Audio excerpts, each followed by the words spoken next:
পাঠ করি এবং ইনশাআল্লাহ দোয়া শুরু করব। বিসমিল্লাহির রহমানির রহিম। আলহামদুলিল্লাহি রাব্বিল আলামিন আর রহমানির রহিম মালিকি ইয়াউমিদ্দিন ইyyaka na'budu wa iyyaka nasta'in ihdinas siratal mustaqim siratal ladzina an'amta 'alaihim ghayril maghdubi 'alaihim waladdallin. Amin. Bismillahir rahmanir rahim. Qul huwallahu ahad Allahus samad lam yalid wa lam yulad wa lam yakul বালিকাকে কবুল আর মঞ্জুর করুন। আল্লাহ এর সব লক্ষ কোটি গুণ বাড়িয়ে দিয়ে আমাদের প্রিয় নবী মুহাম্মদ রাসূলুল্লাহ সাল্লাল্লাহু আলাইহি ওয়াসাল্লামের রওজা করে পৌঁছে দিন। ইয়া আল্লাহ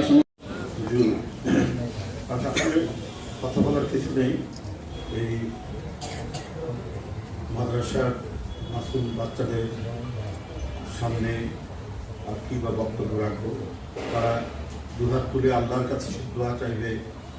এদেশের এমন একজন মানুষ যিনি যেদিন থেকে রাজনীতিতে এসেছে সেদিন থেকে এদেশের মানুষের তাদের কল্যাণ, তাদের চিন্তা এবং তাদেরকে ছেড়ে কোনোদিন তাদের সুখ দুঃখ সব কিছুতে তিনি অংশ ভাগ করেছেন এবং তাদের সাথেই চলেছেন।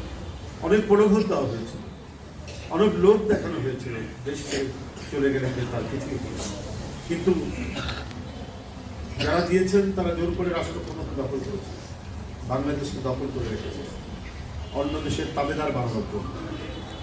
বেগম জিয়া, যার জন্য আজকের এখানে এই দোয়া অনুষ্ঠান এবং সাদকায় এখানে দেওয়া হলো, তিনি তাদের সেই কথায় কান না দিয়ে বাংলাদেশের যে স্বাধীন একটা আমরা দেশ, দেশের নাগরিক, দেশের মানুষ, এই সত্তা বজায় রাখার জন্য এবং সবার কথা বলার স্বাধীনতা অর্থাৎ গণতন্ত্রের জন্য কত জুলুম সহ্য করেছে।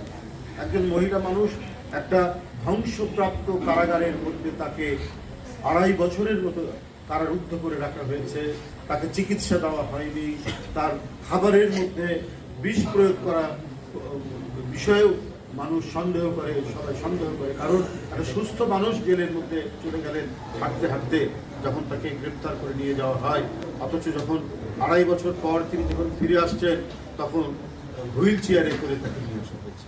তার অসুস্থতা, তার চোখে অপারেশন হয়েছে, সেই অপারেশনেরও কোনো চিকিৎসা দেওয়া হয়, কিন্তু তারপরেও তাকে এ দেশ থেকে সরাতে পারে মাটি এবং মানুষের সাথে সম্পর্ক দিয়েছে।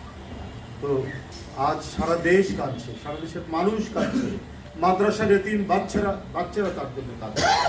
আজকে আকাশে কান্নার রোদ, বাতাসে রোড়াজারি আমরা শুনতে পাচ্ছি। শুধু উনি যে দলের প্রধান সেই দল না,